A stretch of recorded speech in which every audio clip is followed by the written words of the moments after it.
As we talked about, the Whipple procedure, also called pancreaticoduodenectomy, is a very detailed surgery. That's because we need to remove the head of the pancreas. The head of the pancreas shares a delicate connection with the duodenum, which is the first part of the small intestine, as well as the bile duct. The bile duct is a small tube that carries bile made in the liver into the first part of the intestine. Commonly, a tumor located at the head of the pancreas can block the bile duct. When this happens, bile flows back into the liver, gets absorbed into the blood, and causes jaundice to develop, or what we know as the yellow discoloration of the skin. At the same time, the stool may appear clay-colored, because the bile that normally gives stool its brown color no longer reaches the intestine.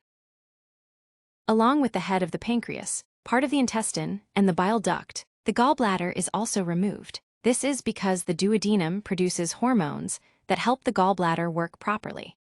When the duodenum is taken out, its helpful hormones disappear, and the gallbladder loses its support. Removing nearby organs can also disturb its blood supply, leaving it at risk of poor circulation and becoming unwell. The gallbladder is removed during the same surgery, and in most cases, this doesn't cause any significant consequences for the patient, especially considering the other organs that have already been taken out. Reconstruction is done by bringing all the remaining parts back together. If we divide the pancreas, let's call that section A, and then divide the bile duct, which we'll call B. We separate the intestine, which we'll call part C. After removing everything, we're left with three main pieces. The pancreas as A, the bile duct as B, and the intestine as C. We took out the whole central part. The stomach was also divided, just past its valve, at the first part of the duodenum. That portion is what we'll call D.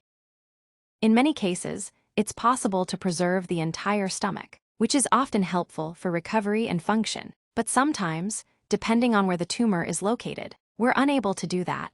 In those situations, part of the stomach must be removed along with the rest of the specimen. So how is reconstruction done? The intestine is the most flexible part. It can be moved and reshaped. That's why we carefully flip it, bringing it close to the pancreas and bile duct. In this drawing, we've flipped the intestine. The end we call C is now positioned here, close to the pancreas. By connecting them, the pancreatic juices are able to flow back into the intestine.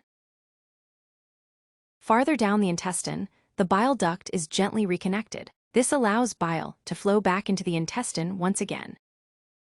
Further downstream, the stomach is reconnected to the intestine. This allows food to re-enter the alimentary system and continue its journey through digestion. In the end, food goes into the stomach, then into the intestine.